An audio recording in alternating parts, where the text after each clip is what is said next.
Assalamualaikum warahmatullahi wabarakatuh. Bismillahirrahmanirrahim. Alhamdulillahirabbil alamin. Wassalatu wassalamu ala nabiyyina wa habibina wa syafi'ina Muhammad bin Abdullah wa ala alihi wa ashabihi wa man ihtada bihadihi wa istanna bi sunnatihi ila yaumiddin, amma ba'd. Muka surat 217 dari surah Al-Ankabut, terdiri dari 9 ayat, yaitu ayat-ayat jawahir, yaitu ayat-ayat berkenaan dengan ma'rifatullah, mengenal Allah Subhanahu wa ta'ala, sama ada berkenaan dengan zat Allah ataupun sifat Allah ataupun af'alullah, perbuatan-perbuatan Allah, ataupun kita boleh fahami juga dengan makhluk-makhluk ciptaan Allah Subhanahu wa ta'ala. Karena tidak ada yang berlaku di alam ini sama ada berupa kejadian ataupun peristiwa, melainkan semuanya adalah daripada yang telah ditakdirkan oleh Allah dan juga yang dilaksanakan oleh Allah berdasarkan ketentuan ataupun takdirnya.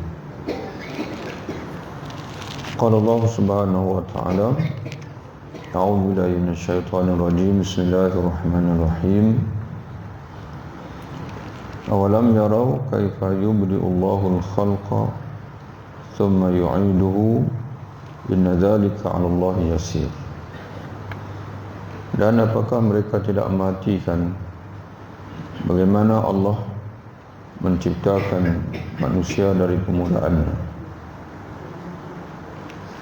Kalau tengok dalam ayatnya al-khalq, penciptaan, cuma dalam kurungan dia rujuk pada penciptaan manusia dari permulaannya, karena mana-mana makhluk bermula daripada tidak ada. Setelah diciptakan oleh Allah, barulah bermula kejadian dia, kemudian mengulanginya kembali. Setelah Allah Ta'ala menciptakan, kemudian dia matikan, kemudian dia mengulangi ciptaan. Ataupun boleh juga kita maksudkan di sini Allah memulakan penciptaan bagi sekalian makhluk, bukan saja manusia, kemudian dia matikan dan kemudian dia mengulangi penciptaan semula, sebagaimana kita perhatikan pokok-pokok, biji benih dan sebagainya, melalui dipanggil ada pokok yang mati, kemudian ada pokok yang hidup dia mati, kemudian Allah Ta'ala hidupkan pokok yang lain pula dari jenis yang sama, Inna dzalika 'ala Allah yasir. Sesungguhnya demikian itu adalah mudah bagi Allah. Sama ada mulakan penciptaan pun mudah bagi Allah, ataupun mengulangi kembali penciptaan pun mudah bagi Allah Subhanahu wa ta'ala. Qul siru fil ardi fanzuru kaifa bada'al khalq summa Allahu yunshi'u nasy'atal akhirah inna Allah ala kulli syai'in qadir. Katakanlah ya Muhammad, berjalanlah kamu di muka bumi, maka perhatikanlah bagaimana Allah menciptakan manusia dari permulaannya, kemudian Allah menjadikannya sekali lagi. Di sini dalam kurungan dia sebut juga menciptakan manusia. Tapi dalam sebagian tafsir, tuan-tuan sekalian, dia tidak rujuk pada ciptaan manusia saja. Sebaliknya dia menyebutkan penciptaan sekalian makhluk Allah. Katakanlah ya Muhammad kepada mereka, berjalanlah kamu di muka bumi, mana mengembaralah, perhatikan kejadian-kejadian Allah Subhanahu wa taala yang ada di alam ini. bagaimana Allah menciptakan makhluk, bukan saja manusia. Sebab dalam ayatnya Allah Ta'ala sebut kaifa bada'al khalq. Al-khalq makna penciptaan. Bagaimana Allah memulakan penciptaan. Kata ulama ala kasratihim, perhatikanlah betapa banyaknya penciptaan Allah. Wa ikhtilaf alwanihim, dengan berbagai rupa dan juga warna. Wa taba'ihim, dan juga berbagai tabiat, berbagai dipanggil cara, berbagai kaedah kehidupan. Wa alsinatihim, dan juga dengan berbagai, kalau manusia pula tuan-tuan sekalian, berbagai bangsa dan juga berbagai warna kulit. Wa alsinah, alsinah ni makna percakapan dan sebagainya. Jadi perhatikan, berjalanlah kamu di muka bumi, perhatikan bagaimana Allah menciptakan sekalian makhluk dari permulaannya, kemudian dia menjadikan sekali lagi. Wa yunshi'u nasy'atal akhirah, kemudian bagaimana Allah menghidupkan semula, yaitu ketika kebangkitan nanti. Jadi sebagaimana Allah Ta'ala mencipta, maka begitulah juga dia mampu untuk menghidupkan semula kamu. Kata ulama, indal ba'si, ketika kebangkitan nanti, lil hisab, untuk dihisab. Sesungguhnya Allah Maha berkuasa atas segala sesuatu. Innallaha ala kulli syai'in qadir. Sesungguhnya Allah Subhanahu wa taala Maha berkuasa atas segala sesuatu. Itu satu tafsiran tuan-tuan sekalian. Jalanlah kamu, mengembaralah kamu di muka bumi, perhatikanlah segala kejadian Allah di alam ini. Maka Allah yang berkuasa untuk menjadikan alam yang begini luas, maka dia juga berkuasa untuk mengadakan kebangkitan semula dan nasyatul akhirah, kebangkitan semula bagi kamu untuk dihisab. Itu satu tafsiran. Satu tafsiran lagi, maka berjalanlah kamu di muka bumi dan perhatikanlah kesan-kesan bagaimana manusia yang telah dibinasakan oleh Allah pada zaman sebelum. Allah menciptakan mereka, kemudian Allah membinasakan mereka, kemudian Allah menghidupkan generasi baru. Maka itu memberi pengajaran kepada kamu bahwasanya Allah mampu untuk menciptakan semula kamu, menghidupkan kamu sekarang ini, kemudian matikan kamu tiba masanya, kemudian dia akan bangkitkan kamu pada hari kebangkitan nanti. Yang sama yang dia lakukan kepada sejarah manusia.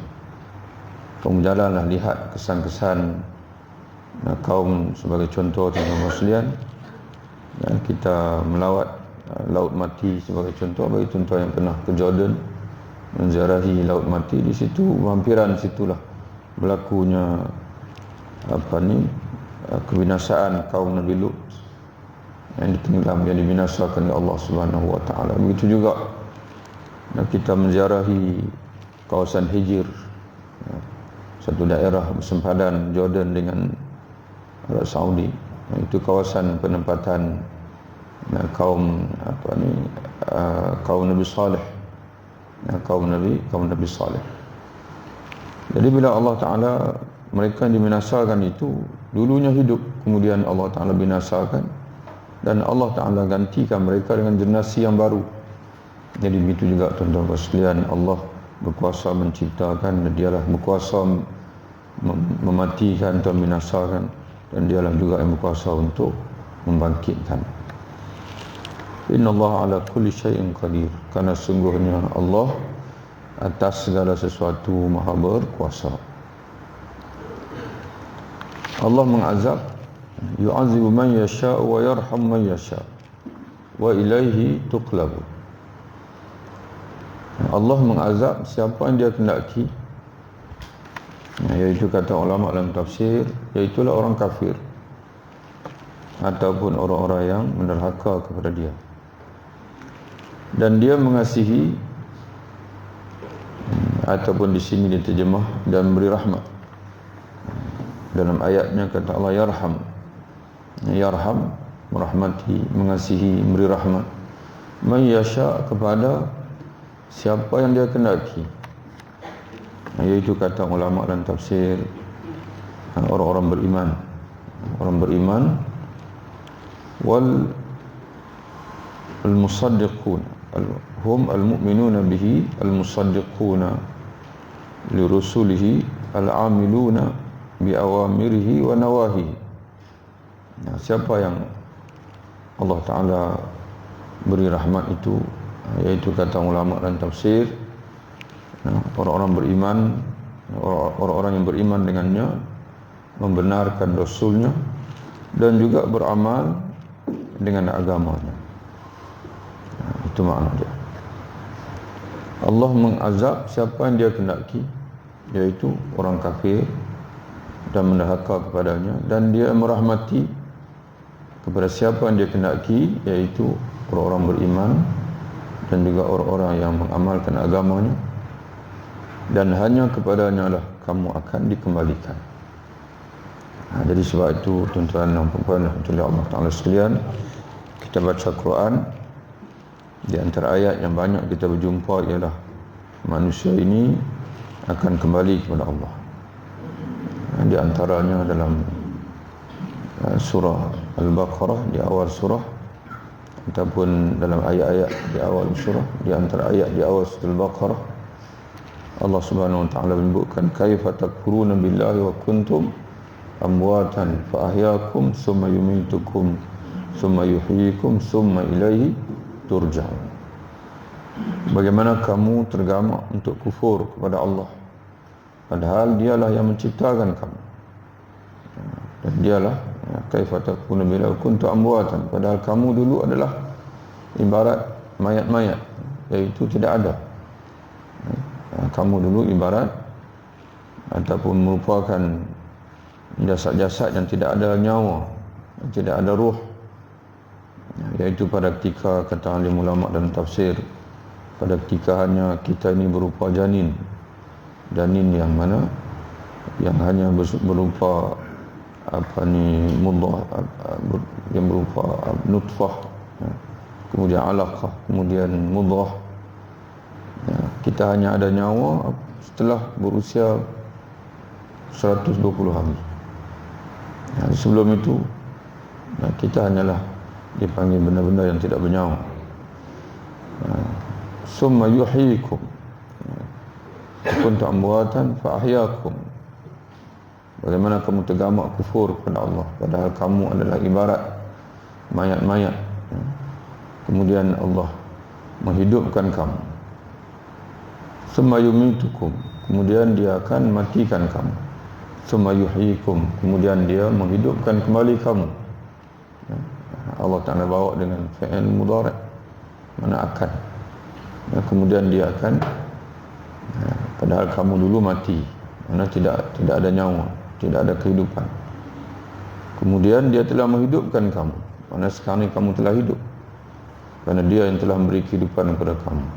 Itu Allah Ta'ala bawa fi'il madhi, mana dalam bentuk telah, yang Allah telah menghidupkan kamu.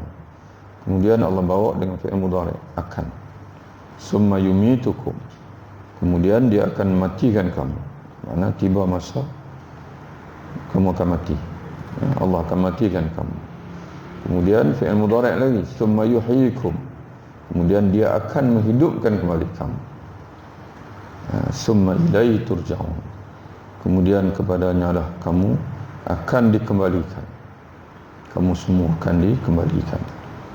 Jadi tuan-tuan sekalian, ada 3 akan. Yang telah tu 2. 3 akan. Akan mati. Ini maknanya kita sudah ada tarikh hidup. Balik tengok balik soal beranak. Kita akan ada satu lagi sijil mati.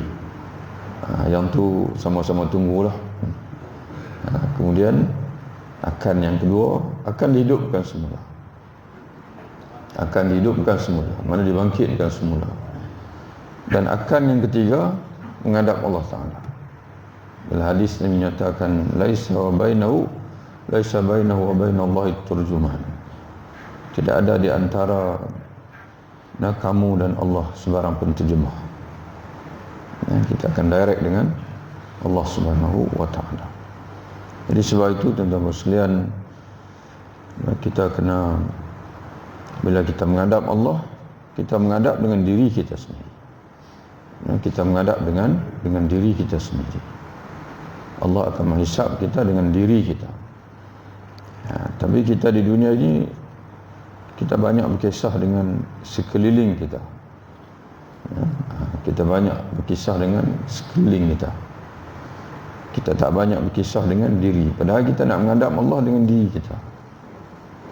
Kita saja menghadap Allah.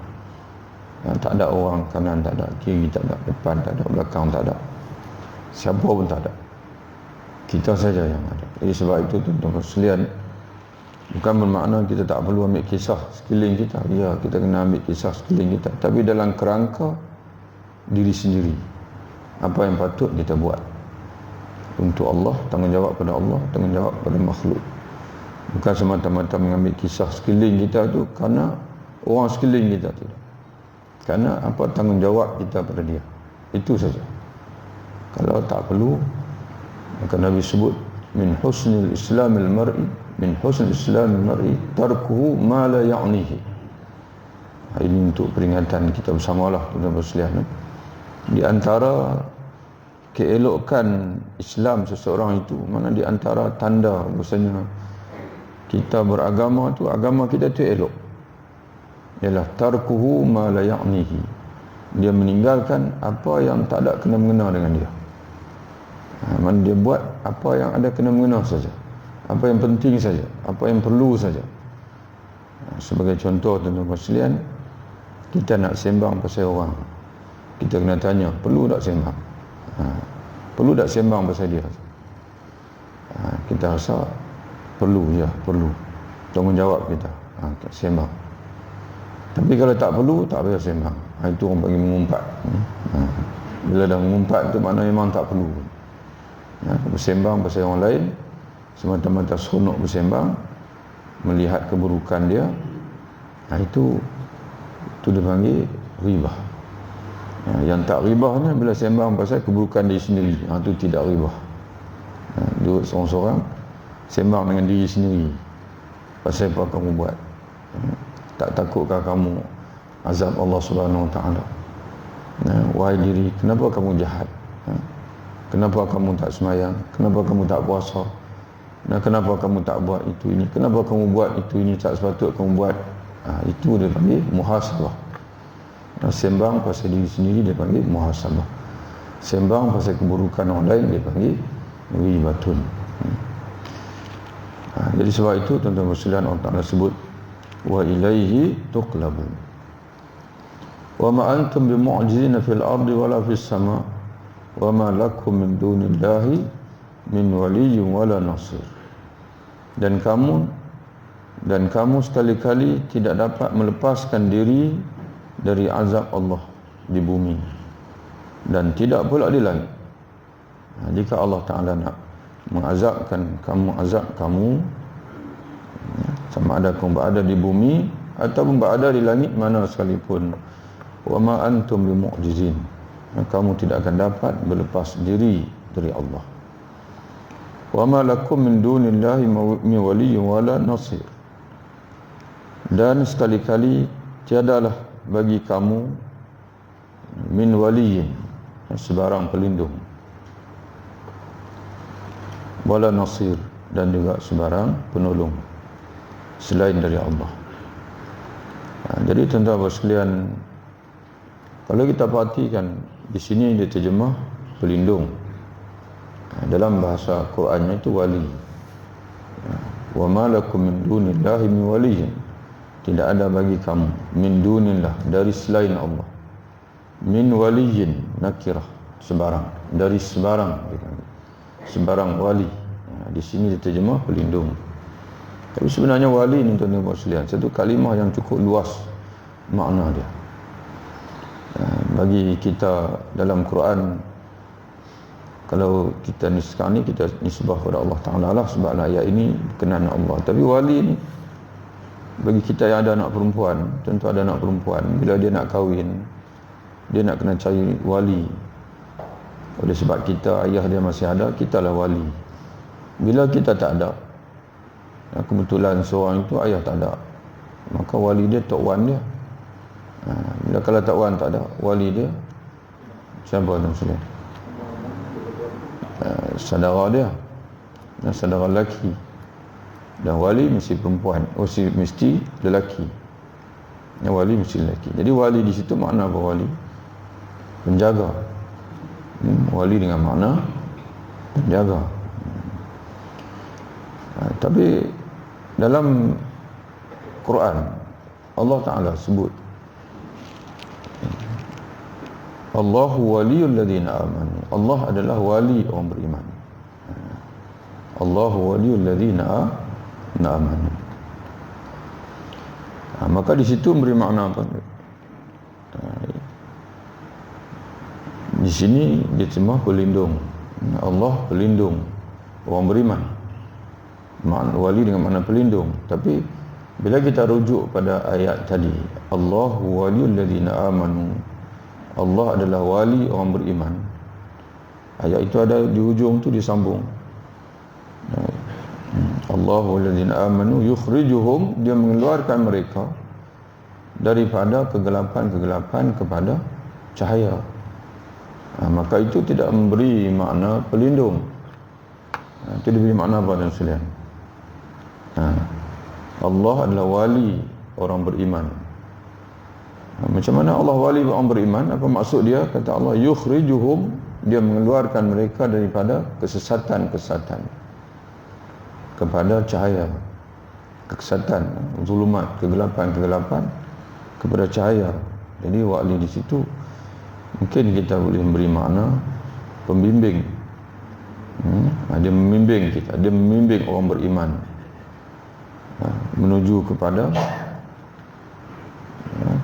kebenaran, ataupun dalam bahasa lain dia memberi hidayah.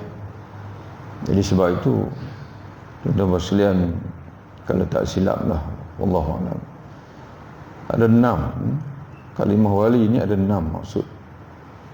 Di antaranya kita sebut yang ingat lah. Boleh sebut 6, tapi tak tahulah sampai 6 tidak. Yang pertama sekali memberi makna pelindung di sini. Kita ambil di sini dulu. Wali dengan makna yang melindungi.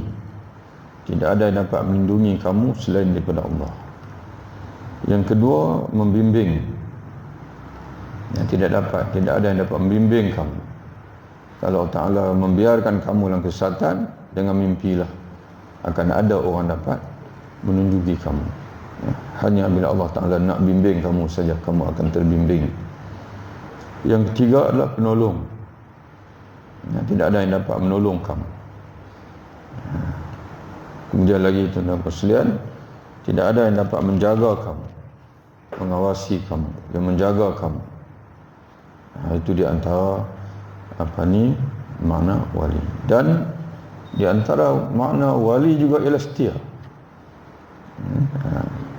Di antara makna wali juga adalah setia, dia panggil. Itu diperkataan wala'un, mewala. Contoh macam bila kita berhubung dengan pemimpin, kita mesti memberi wala' kepada pemimpin. Bila kita mengangkat seorang itu menjadi wali, wali dengan mana pemimpin, kita tuan-tuan sekalian tambah lagi yang ke-6 lah, iaitu yang memimpin. Tidak ada yang dapat memimpin kamu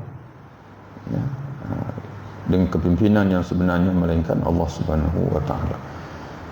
Jadi bila ada pemimpinan, maka ada kesetiaan di situ, wala'un, memberi wala' kepada pemimpin, iaitu memberi kesetiaan. Jadi sebab itu bila kita kata itu di segi Allah wali orang beriman, tapi kita pula Allah Ta'ala sebut kita wali Allah, alladzina amanu wa kanu yattaqun. Sesungguhnya wali Allah itu tidak ada yang menimpa, tidak ada sebarang la khaufun 'alaihim wa lahum yahzanun. Mereka tidak berasa takut, tidak ada kebimbangan yang akan menimpa mereka, dan mereka tidak akan berasa sedih. Innama awliya Allah la khaufun 'alaihim wa lahum yahzanun. Wali-wali Allah itu, kata Allah, tidak ada sebarang ketakutan atau kebimbangan yang akan menimpa mereka, dan mereka tidak akan berasa sedih. Siapa wali Allah? Allah Ta'ala ini tafsir, alladzina amanu, orang-orang yang beriman, wa kanu yattaqun, dan adalah mereka bertakwa kepada Allah. Itu wali Allah. Jadi sebab itu tuan-tuan sekalian, orang Melayu dia sebut wali Allah, yang tergambar dalam kepala dia itu karamah. Dia tak boleh beza dengan karamah dengan wali. Jadi sebab tu bagi dia, kalau wali ni kira mesti ada keajaiban. Jadi sebab itu dia mudah ditipu. Bila orang tu menunjukkan benda pelik, dia kata wali. Padahal orang itu beramal dengan sihir. Benda pelik ni tuan-tuan sekalian, dia banyak kategori. Ada mukjizat, itu Rasul saja. Ada karamah, itu awliya Allah. Tapi tak semestinya wali itu ditunjukkan karamah dia. Dan satu lagi, ada benda luar biasa, sihir. Jadi rupa-rupanya dia menunjukkan luar biasa itu sihir. Tapi tuan-tuan sekalian, sebesar-besar tanda wali apa yang Allah Ta'ala sebut dalam Quran tadi. Allah Ta'ala sendiri yang sebut wali dia tu siapa? Alladzina amanu, orang yang beriman, wa kanu yattaqun, dan adalah mereka bertakwa kepada Allah. Tunjuklah benda pelik banyak mana sekalipun, tapi kalau dia tidak beriman dan tak bertakwa kepada Allah, dia melakukan maksiat kepada Allah, zahir dia penampilan itu maksiat kepada Allah, dia bukan wali Allah. Kalau nak sebut wali boleh, tapi wali awliya'u syaitan, wali syaitan, teman. Jadi wali, bila kita sebut kata kita ni wali Allah. Jadi bila Allah Ta'ala sebut dalam Quran bahwasanya wali dia itu yang dia akan jaga daripada ketakutan dan kesedihan dunia dan akhirat, iaitu orang beriman dan bertakwa kepada Allah Ta'ala, maka kita wali Allah Ta'ala. Kita tuan-tuan sekalian, kalau kita tak letak diri kita sebagai wali Allah, kita tak akan boleh masuk syurga. Jadi sebab itu wali ni tuan-tuan sekalian bukan pilihan. Wali Allah Ta'ala ni bukan pilihan, bukan suatu benda yang untuk diceritakan, untuk dibanggakan, tapi kemestian. Kalau Allah Ta'ala sebut bahwasanya wali dia itu alladzina amanu, orang beriman, wa kanu yattaqun, kita kena tanya kita beriman ke tidak? Jadi tuan-tuan sekalian, jawapannya ya, kita beriman. Kita bertakwa ke tidak? Ya ke tidak? Memang nak kena jadi orang bertakwa kalau betul nak masuk syurga. Sebab Allah Ta'ala sendiri sebut dalam surah Ali Imran, wa jannatin arduha as-samawati wal ard, bersegeralah kamu kepada keampunan Allah, dan juga kepada syurga yang mana luasnya terbentang sekalian langit dan bumi. U'iddat lil muttaqin, syurga itu disediakan, diciptakan Allah untuk persediaan bagi menyambut orang bertakwa kepada Allah. Jadi kita tanya diri kita ni betul kan nak masuk syurga? Ya, nak masuk syurga. Kamu kena jadi orang bertakwa. Bila kamu jadi orang bertakwa, kata Allah, itu kamu wali Allah. Jadi sebab itu tuan-tuan sekalian, adapun wali sebagaimana orang Melayu faham itu tuan-tuan sekalian karamah. Ataupun dalam sebagian ulama kata wali ni dia ada dua, wali umum iaitu orang beriman takwa, dan ada wali yang khusus. Wali yang khusus itulah yang disebut dengan beberapa istilah dia panggil.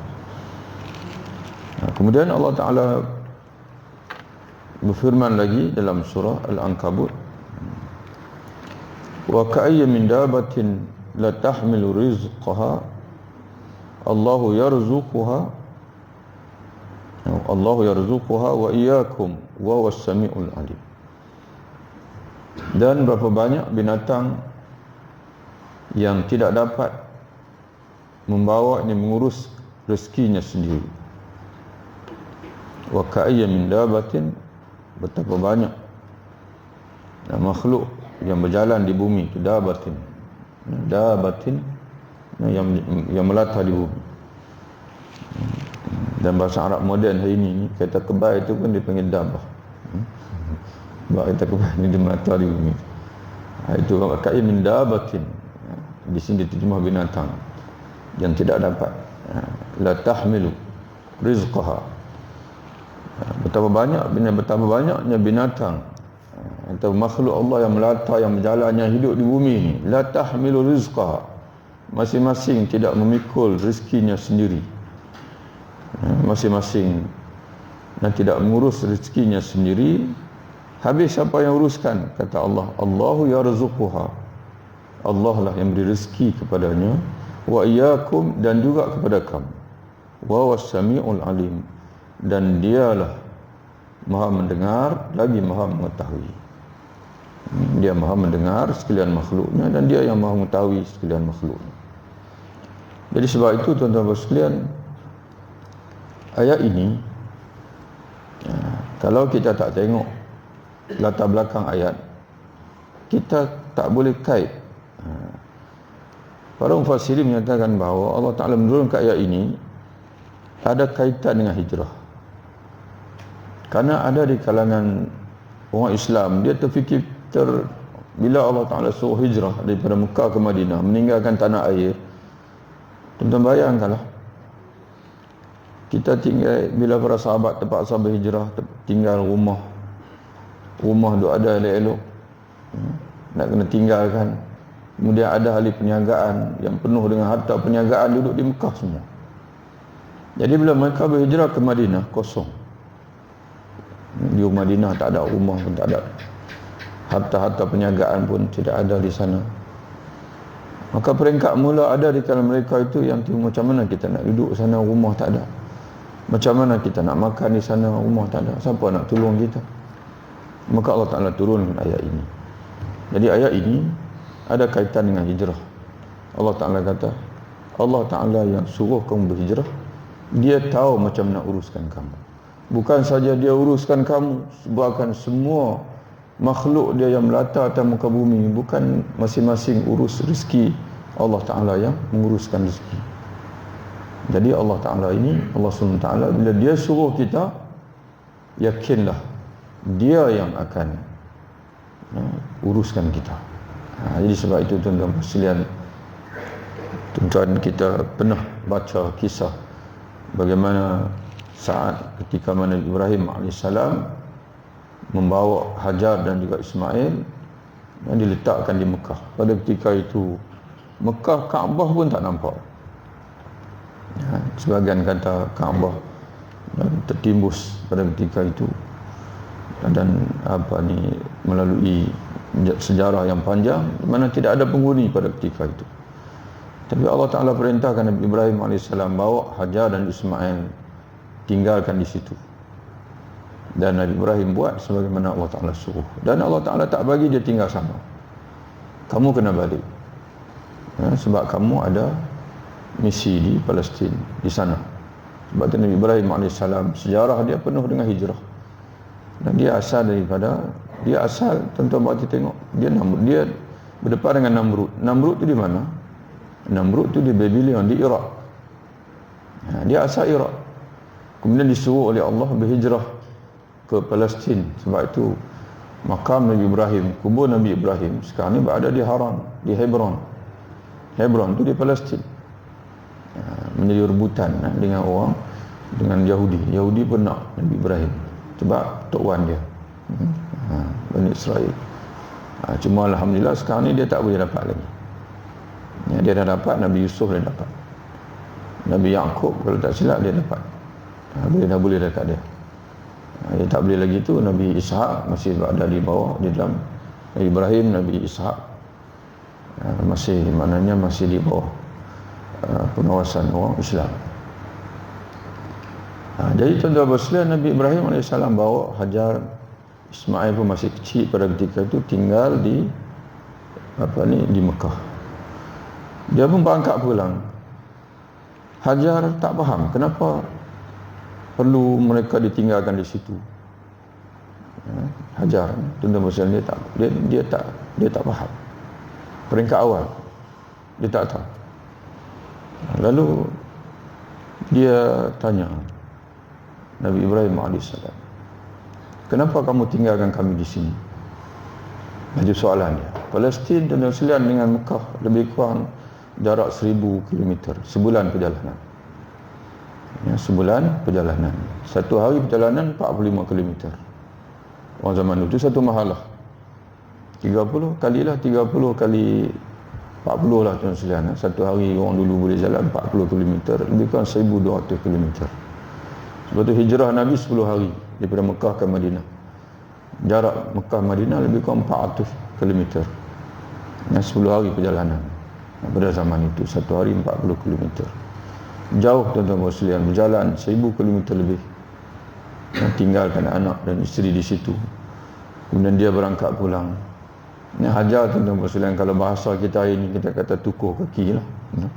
Sebelum Nabi Ibrahim jalan tu dia pegang kaki. Kenapa tinggalkan kami di sini? Nabi Ibrahim tak ada jawapan tuan-tuan sekalian. Nak jawab apa, senyap dia. Allah Ta'ala perintah. Dia senyap. Hajar tanya lagi, kenapa tinggalkan kami di sini?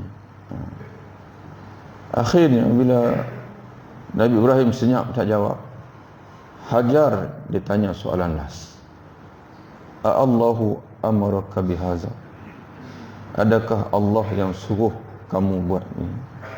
Soalan dia. Dia tahu kan suami dia itu Nabi. Nabi Ibrahim jawab, "Naam, ya. Allah yang suruh." Apa kata Hajar?